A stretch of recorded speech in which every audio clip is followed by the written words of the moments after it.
Welcome back to Spooky Stories. For the next 10 days leading up to Halloween, I'll be sharing spooky stories, but not always spooky, from books within the collections at Seton Hall University, along with the strange and sometimes just downright weird of collections. I hope you enjoy. Welcome to day 8 of Spooky Stories, and I am mixing it up yet again. This will be a 2-part episode featuring the Legend of Sleepy Hollow from the Sketch-book of Geoffrey Crayon. Now, part 1 will be half the story, and only half the story. Tomorrow I will finish the other half and do the commentary. But all these were nothing, compared to the tales of ghosts and apparitions that succeeded. The neighborhood is rich in legendary treasures of the kind. Local tales and superstitions thrive best in these sheltered, long-settled retreats, but are trampled underfoot by the shifting throng that forms the population of most of our country places. Besides, there is no encouragement for ghosts in most of our villages, for they have scarcely had time to finish their first nap and turn themselves in their graves before their surviving friends have traveled away from the neighborhood, so that when they turn out at night to walk their rounds, they have no acquaintance left to call upon. This is perhaps the reason why we so seldom hear of ghosts, except in our long-established Dutch communities. The immediate cause, however, of the prevalence of supernatural stories in these parts was doubtless owing to the vicinity of Sleepy Hollow. There was a contagion in the very air that blew from that haunted region. It breathed forth an atmosphere of dreams and fancies infecting all the land. Several of the Sleepy Hollow people were present at Van Tassel's, and, as usual, were doling out their wild and wonderful legends. Many dismal tales were told about funeral trains and mourning cries, and wailings heard and seen about the great tree where the unfortunate Major Andre was taken and which stood in the neighborhood. Some mention made also of the woman in white that haunted the dark glen at Raven Rock and was so often heard to shriek on winter nights before a storm, having perished there in the snow. The chief part of the stories, however, turned upon the favorite specter of Sleepy Hollow, the Headless Horseman, who had been heard several times of late, patrolling the country, and it's said tethered his horse nightly among the graves in the churchyard.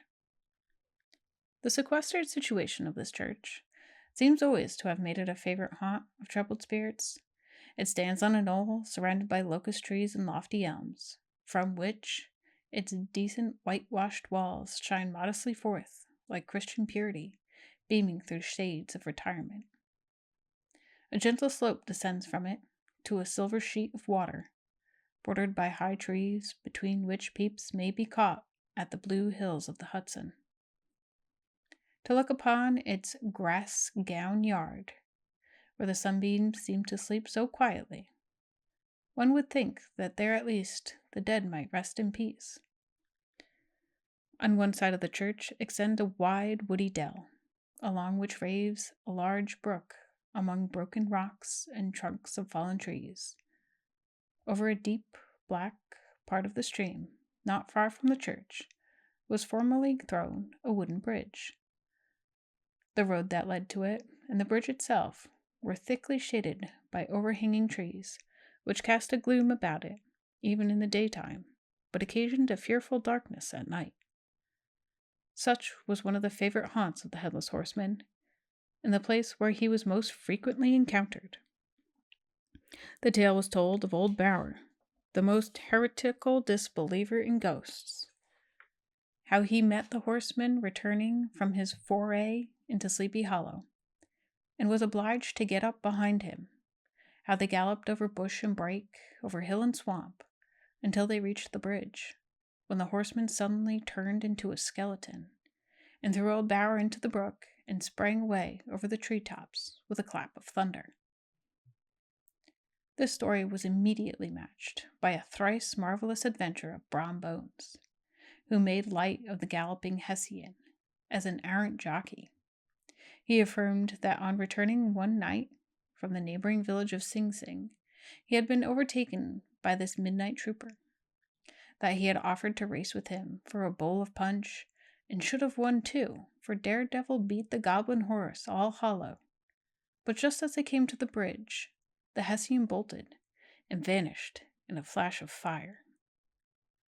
All these tales told in that drowsy undertone with which men talk in the dark, the countenances of the listeners only now and then receiving a casual gleam from the glare of a pipe, sunk deep in the mind of Ichabod.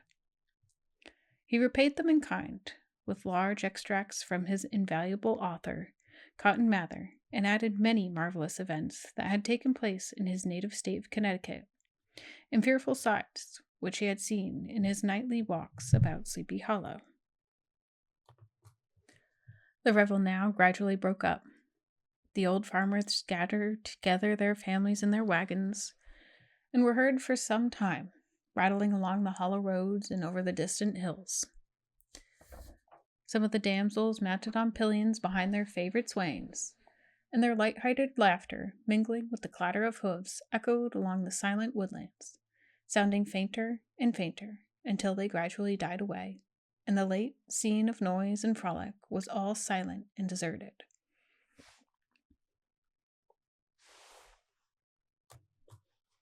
Ichabod only lingered behind, according to the custom of country lovers, to have a tete-a-tete with the heiress, fully convinced that he was now on the high road to success.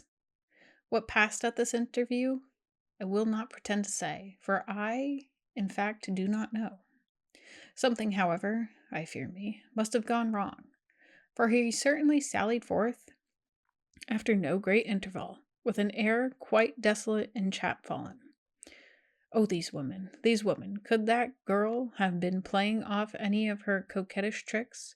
Was her encouragement of the poor pedagogue all a mere sham to secure her conquest of his rival?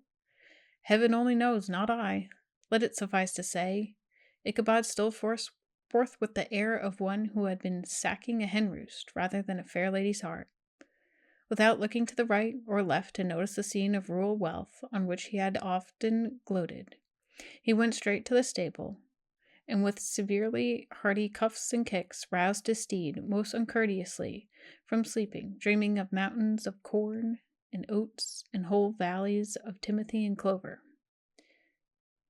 It was a very witching time of night that Ichabod, heavy-hearted and crestfallen, pursued his travel homeward along the sides of the lofty hills which rise above Tarrytown, and which he had traversed so cheerily in the afternoon.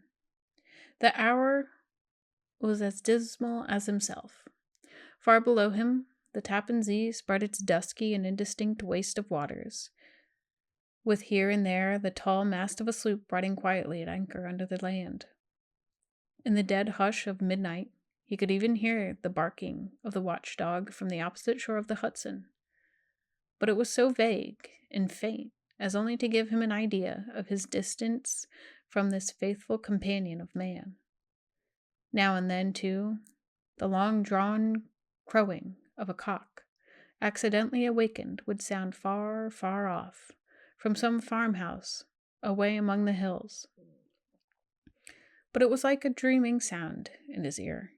No signs of life occurred near him, but occasionally the melancholy chirp of a cricket, or perhaps the guttural twang of a bullfrog from a neighboring marsh, as if sleeping uncomfortably and turning suddenly in his bed. All the stories of ghosts and goblins that he had heard in the afternoon now came crowding upon his recollection. The night grew darker and darker. The stars seemed to sink deeper in the sky, and the driving clouds occasionally hid them from his sight. He had never felt so lonely and dismal. He was, moreover, approaching the very place where many of the scenes of the ghost stories had been laid. In the center of the road stood an enormous tulip tree, which towered like a giant above all the other trees of the neighborhood, and formed a kind of landmark. Its limbs were gnarled and fantastic, large enough to form trunks for ordinary trees, twisting down almost to the earth and rising again into the air. It was connected with the tragical story of the unfortunate Andre, who had been taken prisoner hard by, and was universally known by the name of Major Andre's tree. The common people regarded it with a mixture of respect and superstition, partly out of sympathy for the fate of its ill-starred namesake, and partly from the tales of strange sights and doleful lamentations told concerning it. As Ichabod approached this fearful tree, he began to whistle. He thought his whistle was answered. It was but a blast sweeping sharply through the dry branches. As he approached a little nearer, he thought he saw something white, hanging in the midst of the tree. He paused and ceased whistling, but on looking more narrowly, perceived that it was a place where the tree had been scathed by lightning, and the white wood lay bare. Suddenly he heard a groan, his teeth chattered, and his knees smote against the saddle. It was but the rubbing of one of the huge burrows upon another, as they were swayed about by a breeze. He passed the tree in safety, but new perils lay before him. About 200 yards from the tree, a small brook crossed the road and ran into a marshy and thickly wooded glen known by the name of Wiley's Swamp. A few rough logs, laid side by side, served for a bridge over the stream. On that side of the road, where the brook entered the wood, a group of oaks and chestnuts, matted thick with wild grapevines, threw a cavernous gloom over it. To pass this bridge was the severest trial. It was at this identical spot that the unfortunate Andre was captured, and under the covert of those chestnuts and vines were the sturdy yeomen concealed who surprised him. This has ever since been considered a haunted stream, and fearful are the feelings of the schoolboy who has to pass it alone after dark. As he approached the stream, his heart began to thump. He summoned up, however, all his resolution, gave his horse half a score of kicks in its ribs, and attempted to dash briskly across the bridge. But instead of starting forward, the perverse old animal made a lateral movement and ran broadside against the fence.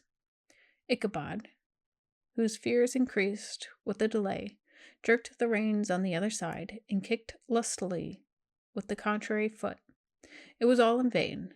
His steed started, it is true, but it was only to plunge to the opposite side of the road into a thicket of brambles and alder bushes. The schoolmaster now bestowed both whip and heel upon the starveling ribs of old Gunpowder, who dashed forwards, snuffling and snorting, but came to a stand just by the bridge, with a suddenness that had nearly sent his rider sprawling over his head. Just at this moment, Plashy Tramp by the side of the bridge caught the sensitive ear of Ichabod. In the dark shadow of the grove, on the margin of the brook, he beheld something huge, misshapen, black, and towering. It stirred not, but seemed gathered up in the gloom, like some gigantic monster, ready to spring upon the traveler. The hair of the affrighted pedagogue rose up his head with terror. What was to be done? To turn and fly was now too late, and besides, what chance was there of escaping ghost or goblin, if such it was, which could ride upon the wings of the wind? Summoning up, therefore, a show of courage, he demanded in stammering accents, "Who are you?" He received no reply. He repeated his demand in a still more agitated voice. Still, there was no answer. Once more, he crudged the sides of the inflexible Gunpowder, and shutting his eyes, broke forth with involuntary fervor into a psalm tune. Just then, the shadowy object of alarm put itself in motion, and with a scramble and a bound, stood at once in the middle of the road. Though the night was dark and dismal, yet the form of the unknown might now in some degree be ascertained. He appeared to be a horseman of large dimensions, and mounted on a black horse of powerful frame. He made no offer of molestation or sociability, but kept aloof on one side of the road, jogging along on the blind side of old Gunpowder, who had now got over his fright and waywardness. Ichabod, who had no relish for this strange midnight companion, and bethought himself of the adventure of Brom Bones with the galloping Hessian, now quickened his steed in hopes of leaving him behind. The stranger, however, quickened his horse to an equal pace. Ichabod pulled up and fell into a walk. Thinking to lag behind, the other did the same. His heart began to sink within him. He endeavored to resume his psalm tune, but his parched tongue clove to the roof of his mouth, and he could not utter a stave. There was something in the moody and dogged silence of this pernicious companion that was mysterious and appalling. It was soon fearfully accounted for. On mounting a rising ground, which brought the figure of his fellow traveler in relief against the sky, gigantic in height and muffled in a cloak, Ichabod was horror-struck on perceiving that he was headless. But his horror was still more increased on observing that the head, which should have rested on his shoulders, was carried before him on the pommel of his saddle. His terror rose to desperation. He rained a shower of kicks and blows upon Gunpowder, hoping, by a sudden movement, to give his companion the slip. But the spectre started full jump with him. Away, then, they dashed through the thick and thin, stones flying and sparks flashing at every bound. Ichabod's flimsy garments fluttered in the air as he stretched his long, lank body away over his horse's head in the eagerness of his flight. They had now reached the road which turns off to Sleepy Hollow, but Gunpowder, who seemed possessed with a demon, instead of keeping up, it made an opposite turn and plunged headlong downhill to the left. And that is it for today's episode of Spooky Stories. If you have enjoyed Spooky Stories, be sure to share and follow us on social media at SHU_libraries. Until next time, keep your curiosity alive, and remember, the library holds more than just books. Some stories may linger long after the lights go out.